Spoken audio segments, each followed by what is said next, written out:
Welcome back दोस्तों, आप सभी का आपके अपने चैनल पर पुनः स्वागत है।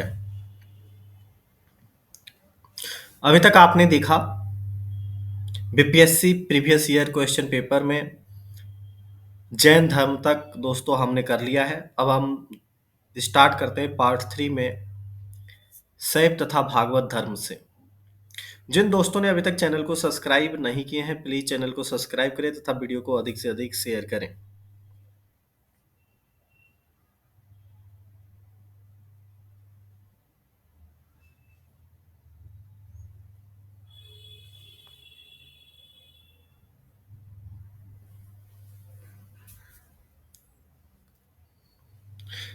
भागवत संप्रदाय के विकास में किसकी अत्यधिक देन है? ऑप्शन ए पार्थियन,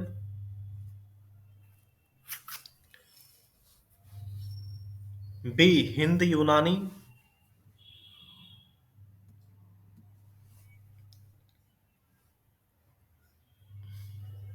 कुषाण, गुप्त। तो दोस्तों, तो भागवत संप्रदाय में सबसे ज्यादा जो विकास में देन है वो गुप्त का है। भागवत तथा वैष्णव धर्म का चरमोत्कर्ष गुप्त राजाओं के शासनकाल में हुआ। गुप्त नरेश वैष्णव मतानुयायी थे तथा उन्होंने इसे अपना राजधर्म बनाया था। अधिकांश शासक परम भागवत की उपाधि धारण करते थे।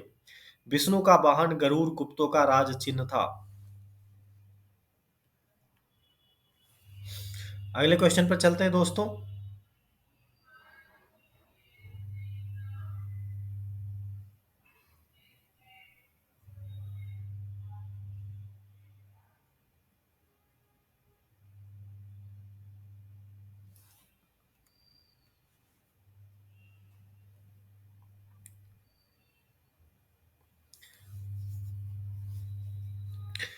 नाथ पंथियों, सिद्धों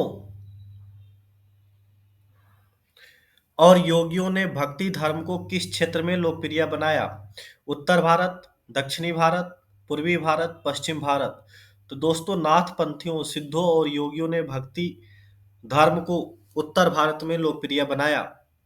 नाथ पंथियों, सिद्धों और योगियों ने भक्ति धर्म को उत्तर भारत के क्षेत्र में लोकप्रिय बनाया था। इन्होंने साधारण तर्क वितर्क का सहारा लेकर रूढ़िवादी धर्म के कर्मकांडों तथा अन्य बनावटी पहलुओं तत्कालीन समाज की व्यवस्था की आलोचना की।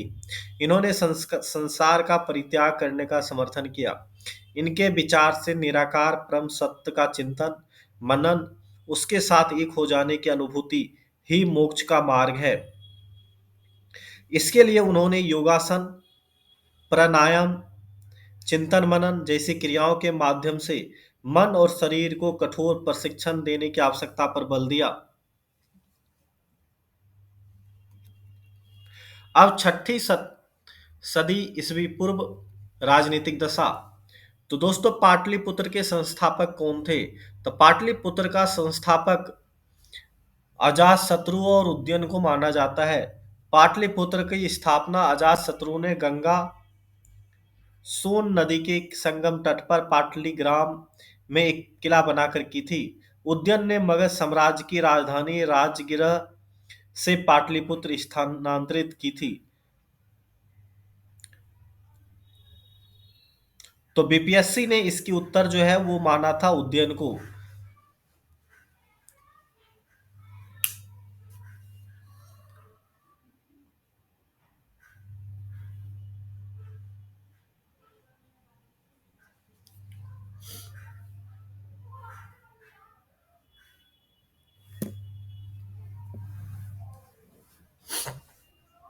चलते दोस्तों अगले क्वेश्चन पर। पाटलिपुत्र को किस शासक ने सर्वप्रथम अपनी राजधानी बनाया? चंद्रगुप्त मौर्य, अशोक महान, चंद्रगुप्त, विक्रमादित्य, कनिष्क। तो दोस्तों, पाटलिपुत्र को सबसे पहले राजधानी उदयन ने बनाया था। इसमें दिए गए सारे ऑप्शन गलत हैं।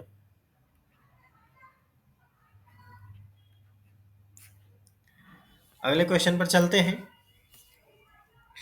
किस शासक ने अपनी राजधानी पाटलिपुत्र में स्थानांतरित की? बिंबिसार, अजातशत्रु, उदयन। तो दोस्तों उदयनिकी।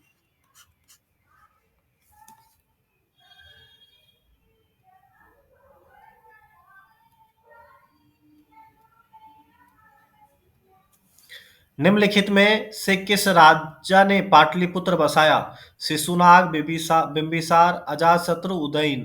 तो दोस्तों वास्तव में बसाया अजातशत्रु ने था और राजधानी जो स्थानांतरित की थी वो उदयन ने की। किस शासक द्वारा सर्वप्रथम पाटलिपुत्र का राजधानी के रूप में चयन किया? तो उदयन द्वारा राजधानी के रूप में पाटलिपुत्र का चयन किया गया था।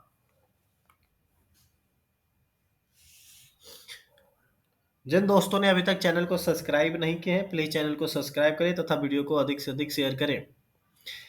प्राचीन काल में गंगा के दक्षिण क्षेत्र को क्या कहा जाता था? अनर्थ, तक्षशिला, चूल, उपयुक्त में एक से अधिक, उपयुक्त में से कोई नहीं। प्राचीन काल में गंगा के दक्षिण क्षेत्र को मगध के नाम से जाना जाता था। तो मगध ऑप्शन में है नहीं तो आपका होगा उपयुक्त में से कोई नहीं।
अगले क्वेश्चन पे चलते दोस्तों।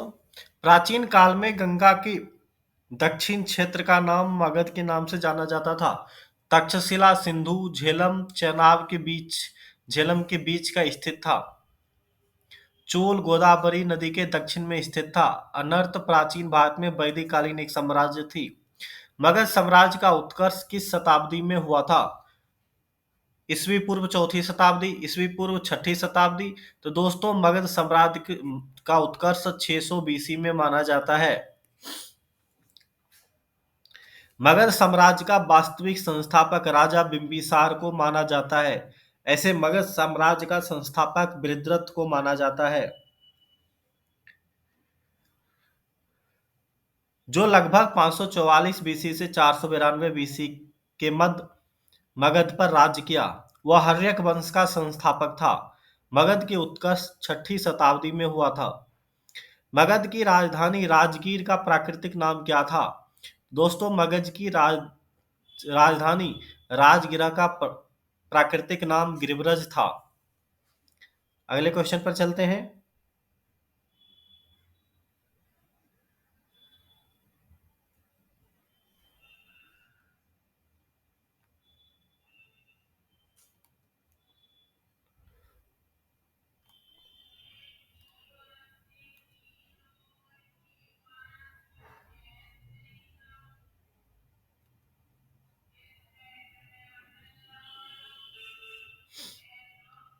अब आपको सूची मिलान करना है ए एंड बी।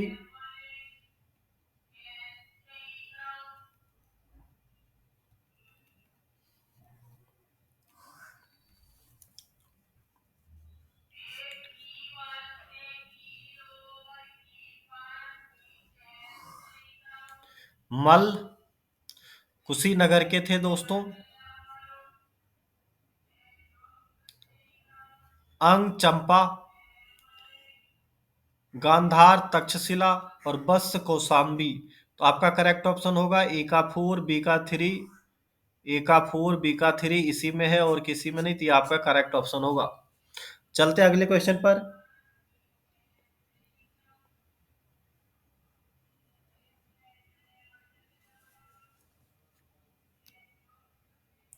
विश्व का पहला गणतंत्र वैशाली में किसके द्वारा स्थापित किया गया? तो दोस्तों, विश्व का पहला गणतंत्र वैशाली में लिच्छवियों के द्वारा किया गया था। तो आपका करेक्ट ऑप्शन लिच्छवी होगा।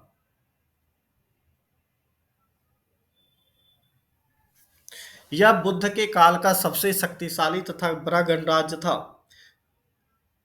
लिच्छवी बज्जी संघ के सर्व प्रमुख थे। छठी ईसा पूर्व छठी सदी में विश्व का प्रथम गणतंत्रात्मक व्यवस्था कहाँ थी? तो दोस्तों, वैशाली में थी।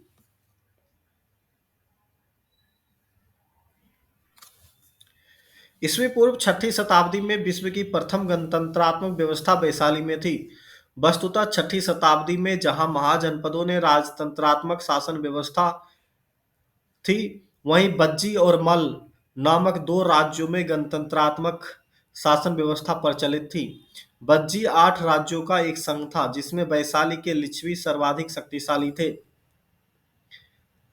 मगध राज्य की प्रारंभिक राजधानी कौन सी थी? राजगिरा और गिरिब्रज। पुराणों के अनुसार मगध पर शासन करने वाला पहला राजवंश बृहद्रथ वंश था। इस वंश के पहले राजा बृहद्रथ का पुत्र जरासंध था, जिसने राजगिरा को अपनी राजधानी बनाई। बौद्ध ग्रंथों के अनुसार मगध का प्रथम प्रतापी शासक बिंबिसार था। यह हर्यक वंश से संबंधित था। इसकी मृत्यु 492 बीसी में हुई। इसके पश्चात अजातशत्रु मगध का शासक हुआ। अजातशत्रु के पुत्र उदयन ने अपनी राजधानी राजगिरा से पाटलिपुत्र स्थानांतरित की। जिन दोस्तों ने अभी तक चैनल को सब्सक्राइब नहीं किए हैं, प्लीज चैनल को सब्सक्राइब करें तथा वीडियो को अधिक से अधिक शेयर करें। प्राचीन महाजनपद मगध की राजधानी कौन सी थी? तो मगध की प्रथम राजधानी जो थी दोस्तों, वह गिरिब्रज या राजगिरा थी। तो यहाँ ना पाटलिपुत्र होगा, ना आपका चंपा होगा, ना वैशाली, ना अंग, तो इनमें से कोई नहीं। प्रारंभिक वैदिक काल के दौरान कौन सा शहर प्राचीन मगध साम्राज्य की राजधानी के रूप में कार्य करता था? तो राजगिरा प्राचीन वैदिक प्रारंभिक वैदिक काल में मगध साम्राज्य की राजधानी के रूप में कार्य करता था।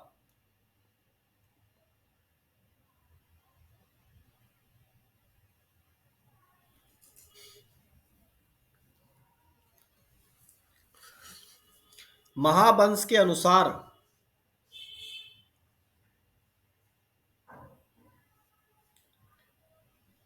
बिंबिसार किस आयु में सिंहासन पर बैठा था? तो बिंबिसार 15 वर्ष की आयु में सिंहासन पर बैठा था।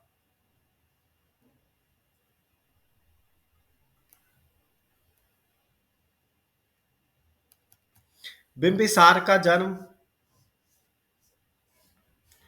558-559 बीसी के पूर्व आसपास एक सरदार भाटिया के पुत्र के रूप में हुआ। महावंश के अनुसार उसने 543 बीसी में 15 वर्ष की आयु में मगध की गद्दी संभाली थी।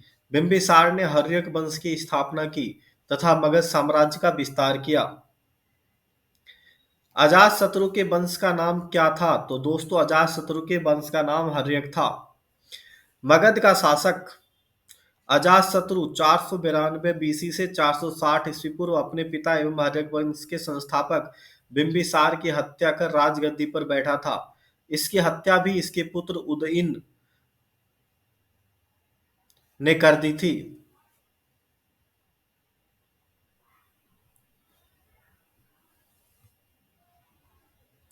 अजातशत्रु के वंश का नाम क्या था? तो दोस्तों, हर्यक वंश था। 16 महाजनपदों की सूची उपलब्ध है, तो यह अंगुत्तर निकाय में उपलब्ध है। बौद्ध ग्रंथ अंगुत्तर निकाय में 16 महाजनपदों की सूची उपलब्ध है। ये हैं अंग, मगध, काशी, कौशल, बज्जी, मल, चेदी, वत्स, कुरु, पांचाल, मत्स्य, सूरसेन, अस्मक, अवंती, गांधार एवं कंबोज थे। इन सभी महाजनपदों में एकमात्र महाजनपद अस्मक दक्षिण भारत में स्थित था।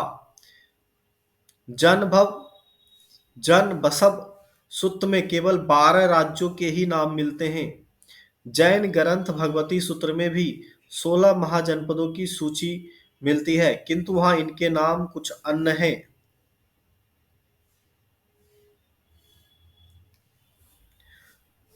प्रद्योत कहाँ का राजा था? काशी, कौशल, मगध, अवंती। तो दोस्तों अवंती का था। बुद्ध के समय अवंती का राजा चंड प्रद्योत था।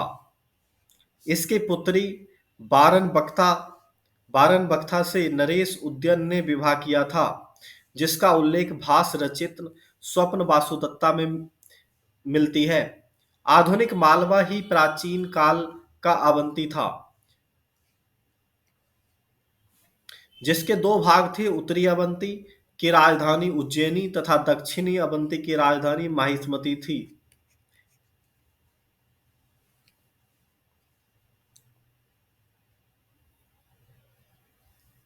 दोस्तों वही माहिष्मती जो आपने देखा है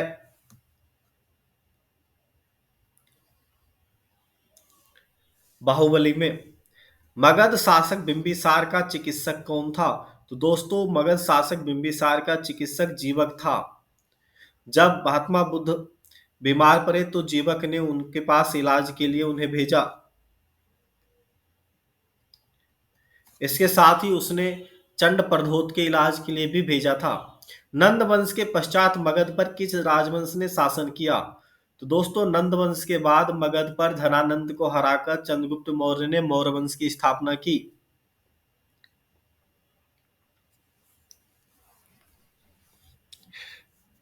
मगध के नंद वंश की स्थापना शिशुनाग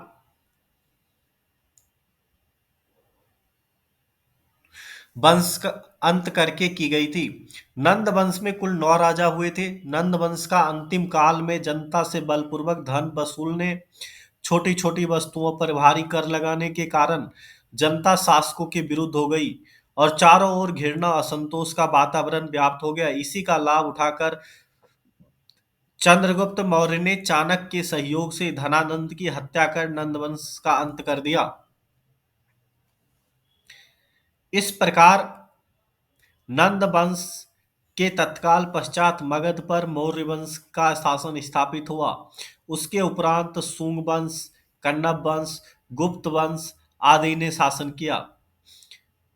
अगले क्वेश्चन पर चलते हैं। कलिंग नरेश खारवेल का संबंध था। महामेघ वंश, चेदी वंश,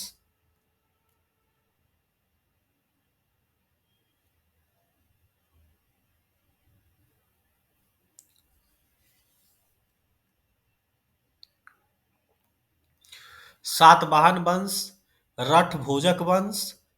उपयुक्त में से कोई नहीं या इनमें से एक अधिक।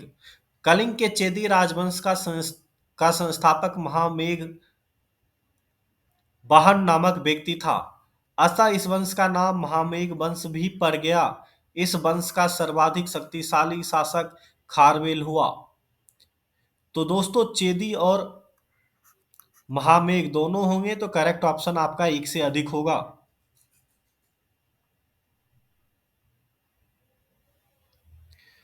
राजा खारवेल का नाम जुड़ा है गिरनार के स्तंभलेख से, जूनागढ़ स्तंभलेख से, हाथी गुम्फा अभिलेख से। तो दोस्तों हाथी गुम्फा अभिलेख से राजा खारवेल का नाम जुड़ा है। कलिंग का चेदी शासक खारवेल प्राचीन भारतीय इतिहास के महानतम सम्राटों में से एक था। उड़ीसा प्रांत के भुवनेश्वर में स्थित उदयगिरी पहाड़ी की हाथी गुम्फा से उसका एक बिना तिथि का अभिलेख प्राप्त हुआ है। इसमें खारवेल के बचपन, शिक्षा, राज्याभिषेक तथा राजा होने के बाद से 13 वर्षों तक के शासनकाल का शासनकाल के घटनाक्रमों का क्रमबद्ध विवरण दिया गया है। यह अभिलेख खारवेल के इतिहास जानने का एकमात्र स्रोत है।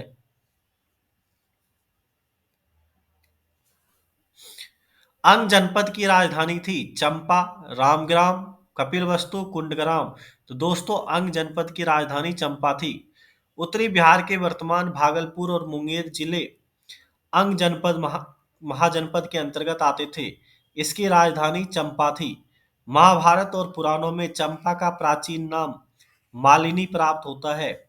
दिघ निकाय के अनुसार इस नगर निर्माण की योजना वास्तुकार महागोविंद ने बनाई थी।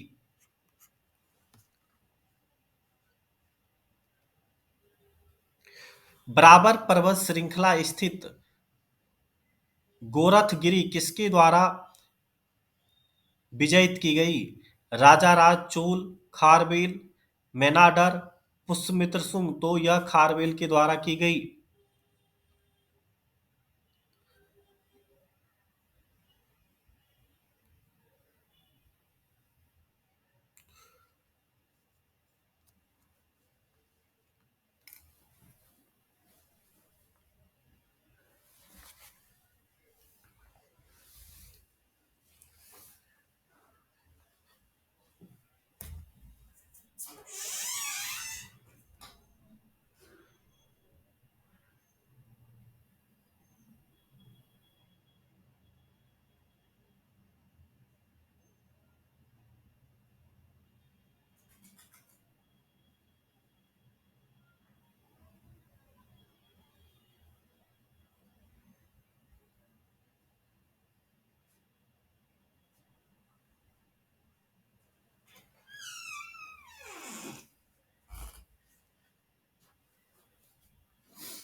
दोस्तों अब यूनानी आक्रमण के बारे में बात करेंगे। जिन दोस्तों ने अभी तक चैनल को सब्सक्राइब नहीं किए हैं प्लीज चैनल को सब्सक्राइब करें तथा वीडियो को अधिक से अधिक शेयर करें।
यूनानी आक्रमण निम्नलिखित में से मगध का कौन सा राजा सिकंदर महान के समकालीन था?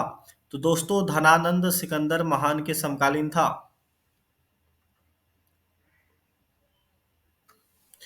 महापद्मनंद के उत्तराधिकारियों की संख्या पुराणों तथा बौद्ध ग्रंथों में मिलती है। इस वंश का अंतिम शासक धनानंद था जो सिकंदर का समकालीन था। उसे यूनानी लेखों ने अग्रमीज कहा। जेनोफोन उसे बहुत धनाढ्य व्यक्ति बताता है। भद्रसाल उसका सेनापति था।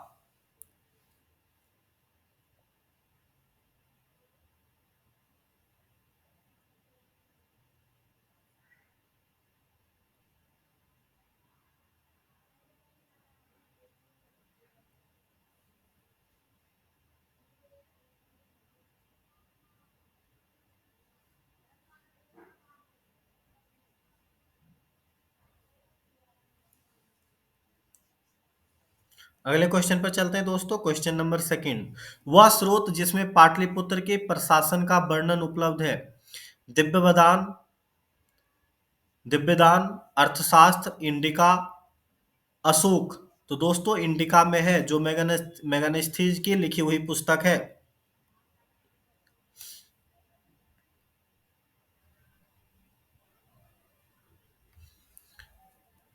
पाटलिपुत्र का नगर प्रशासन मेगानेस्थीज की इंडिका से प्राप्त होता है।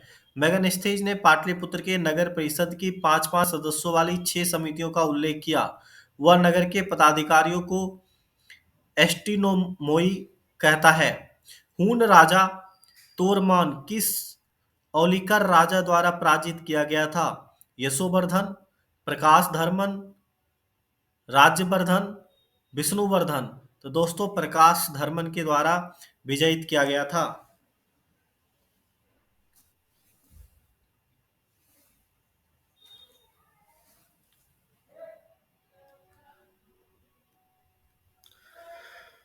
हून राजा तोरमान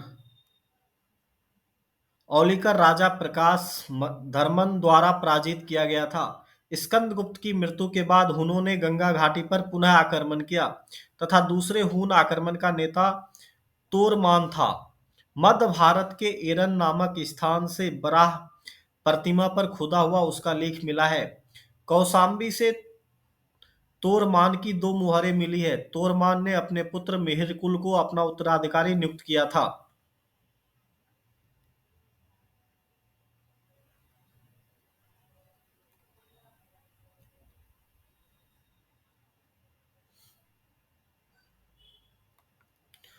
दोस्तों अब हम पढ़ेंगे मौर्य वंश के बारे में। सेंड्रोकोटस से चंद्रगुप्त मौर्य की पहचान किसने की?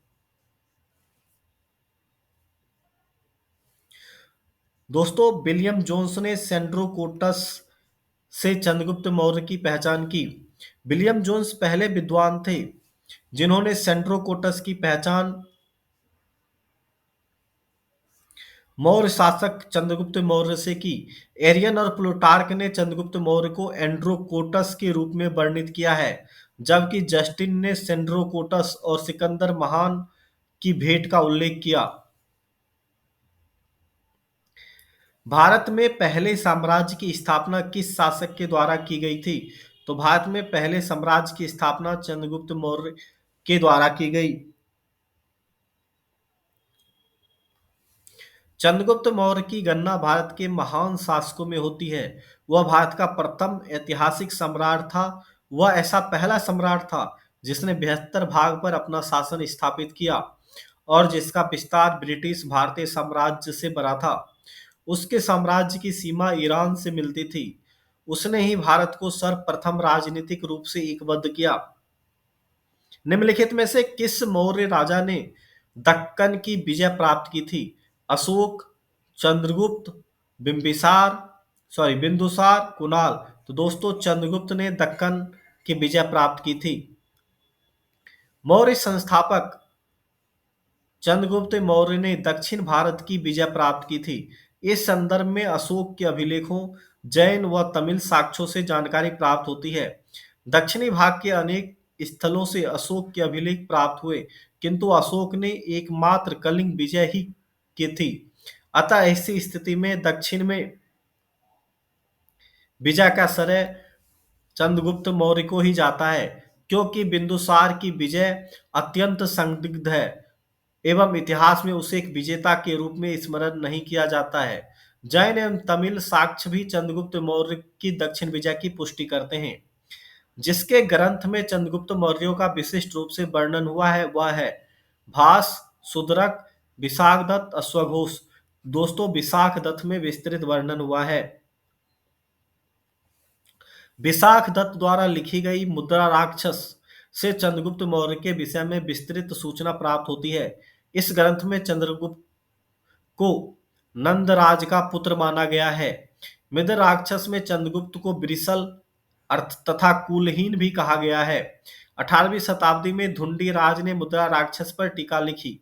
मुद्रा राक्षस के अतिरिक्त विशाखदत्त के नाम से 2 अन्य रचनाओं का भी उल्लेख प्राप्त होता है, देवी चंद्रगुप्तम और अभिसारिका वंचित या अभिसारिका बंधितक।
कौटिल्य की पुस्तक अर्थशास्त्र किस विषय पर आधारित है?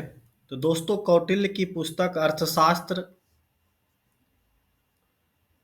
में आर्थिक संबंध, शासन कला, सिद्धांत सभी कई सारे डायमेंशन पर आधारित हैं। तो आपका आंसर होगा ई। कौटिल्य द्वारा मौर्य काल में रचित अर्थशास्त्र शासन के सिद्धांतों और अभ्यास की पुस्तक है। इसमें राज्य के लिए मंडल सिद्धांत, विदेश नीति की व्याख्या करते हैं। इसके अलावा सप्तांग सिद्धांत, स्वामी, अमात्य, जनपद, दुर्ग, कोष, दंड और मित्र की व्याख्या मिलती है। अर्थशास्त्र में तत्कालीन प्रशासन एवं कृषि, शिल्प एवं व्यापार व्यवस्था की भी विस्तृत जानकारी प्राप्त होती है। कौटिल्य के अर्थशास्त्र में किस पहलू पर प्रकाश डाला गया है? आर्थिक जीवन, राजनीतिक नीतियां, धार्मिक जीवन, सामाजिक जीवन। तो राजनीतिक नीतियों पर प्रकाश डाला गया है। अगले क्वेश्चन पर चलते हैं।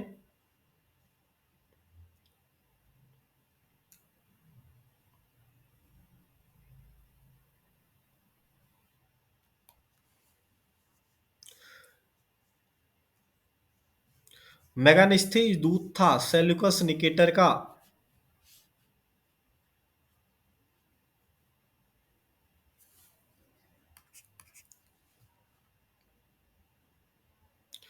सेल्यूकस निकेटर सिकंदर का सेनापति था। तो मेगानिस्थीज सेल्यूकस निकेटर द्वारा चंद्रगुप्त मौर्य की राज्यसभा में भेजा गया यूनानी राजदूत था। इसके पूर्व वह अराकोसिया के क्षत्रप के राज दरबार में सेल्यूकस का राजदूत रह चुका था। मेगानिस्थीज ने भारत की समाज को कितने श्रेणियों में विभाजित किया? तो दोस्तों मेगानिस्थीज के अनुसार भारत में समाज की 7 श्रेणियां थी। मेगानिस्थीज अपनी पुस्तक इंडिका में लिखता है, भारत समाज को 7 श्रेणियों में विभाजित किया गया है: दार्शनिक, कृषक, पशुपालक, शिल्पकार, योद्धा, निरीक्षक और मंत्री। मैगनीस्थीज भारतीय समाज में दास प्रथा के प्रचलित होने का उल्लेख नहीं करता। मौर्य काल में कोई भी व्यक्ति न अपनी जाति से बाहर विवाह कर सकता था, न ही उससे भिन्न पेशा अपना सकता था। अभिलेख जिससे यह प्रमाणित होता है कि चंद्रगुप्त का प्रभाव पश्चिम भारत पर था: कलिंग शिलालेख, अशोक का गिरनार शिलालेख, रुद्रादमन का जूनागढ़ शिलालेख, अशोक का सोपरा शिलालेख। तो दोस्तों रुद्रा दमन के जूना अभिलेख से ऐसी जानकारी मिलती है। रुद्रादमन के जूनागढ़ अभिलेख से यह ज्ञात होता है कि चंद्रगुप्त मौर्य के सौराष्ट्र स्थित प्रांतीय शासक पुष्पगुप्त ने वहां सुदर्शन झील बनवाई थी। बाद में अशोक के यूनानी गवर्नर तुसासस्प ने इस जलाशय का बहुत के साथ बहुत सी नहरें बनवाई। इस प्रांत को आर्नत और सुराष्ट्र कहा गया है। इससे पश्चिम भारत पर चंद्रगुप्त के आधिपत्य का प्रमाण मिलता है। किस अभिलेख में कलिंग विजय का वर्णन है? मस्की अभिलेख, रुद्रादमन अभिलेख, जूनागढ़ अभिलेख, हाथी गुम्फा अभिलेख। तो दोस्तों कलिंग के विजय का उल्लेख अशोक के 13वें बृहद शिलालेख से प्राप्त होता है। तो इनमें से कोई नहीं। हाथी गुम्फा अभिलेख चेदी राजा खारवेल की आत्मकथा स्तुति है। यह गुफा भुवनेश्वर के पास उदयगिरी पहाड़ी में स्थित है।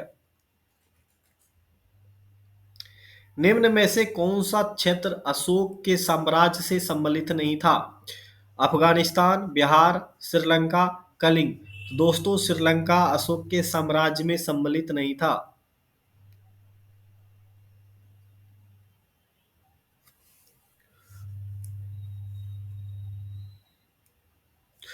श्रीलंका अशोक के साम्राज्य में सम्मिलित नहीं था। द्वितीय शिलालेख से स्पष्ट होता है कि भारत में अशोक का अधिकार चोल, पांड्यन, सत्युपुत, केरलपुत, ताम्रपानी को छोड़कर सर्वत्र था। इन राज्यों को प्रत्यंत या सीमावर्ती राज्य कहा गया है। पाटलिपुत्र में स्थित चंद्रगुप्त का महल मुख्यतः बना था ईंटों का, पत्थर का, लकड़ी का, मिट्टी का। तो दोस्तों लकड़ी का बना हुआ था। बिहार में पटना के समीप बुलंदीबाग एवं कुम्हरार में की गई खुदाई से मौर्य काल के लकड़ी के विशाल भवनों के अवशेष प्रकाश में आए हैं। इन्हें प्रकाश में लाने का श्रेय स्पूनर महोदय को है। बुलंदी बाग से नगर के परकोटे में अवशेष एवं कुम्हरार से राजप्रसाद के अवशेष प्राप्त हुए।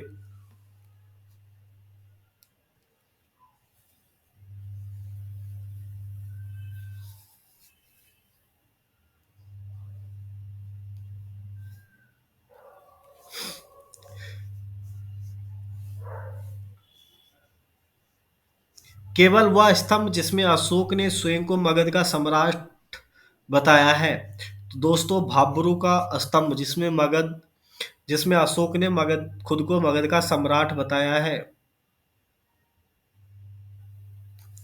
अशोक के धम्म का मूल संदेश क्या है?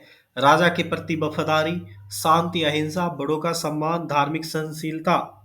तो दोस्तों एक से अधिक होंगे। अशोक धम्म यानी एक नैतिक संहिता थी। अशोक अपने दूसरे और सातवें शिलालेखों के माध्यम से संदेश देता है।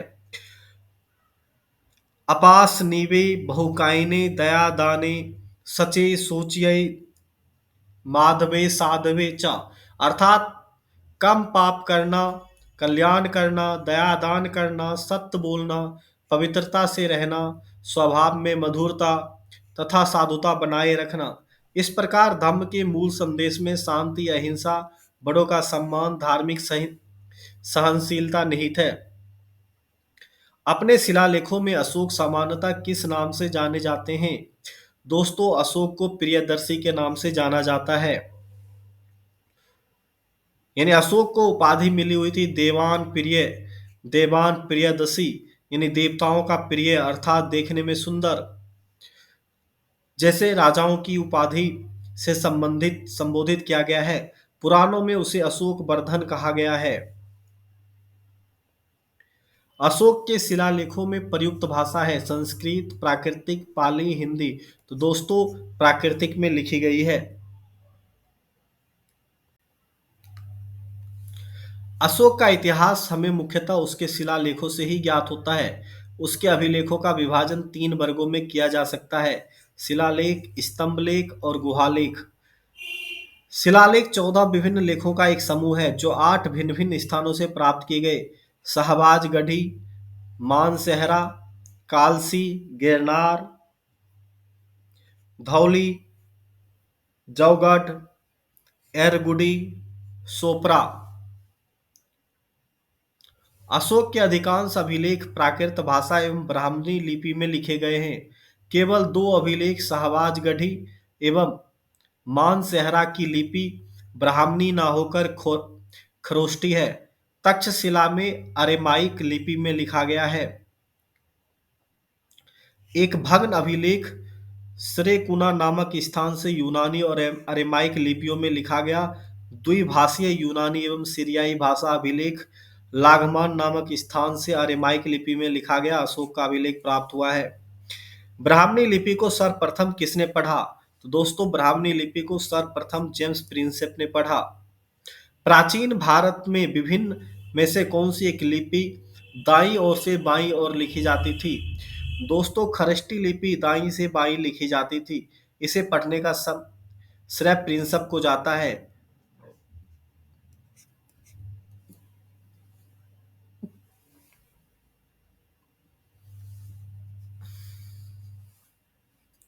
अगले क्वेश्चन पर चलते हैं। निम्नलिखित में से प्राचीन भारत की कौन सी लिपि दाईं से बाईं ओर लिखी जाती थी? तो दोस्तों खरोष्टी दाईं से बाईं ओर लिखी जाती थी। जिन दोस्तों ने अभी तक चैनल को सब्सक्राइब नहीं किए हैं प्लीज चैनल को सब्सक्राइब करें तथा वीडियो को अधिक से अधिक शेयर करें। अशोक के अभिलेखों को पहली बार किसके द्वारा पढ़ा गया? तो दोस्तों जेम्स प्रिंसेप के द्वारा पढ़ा गया।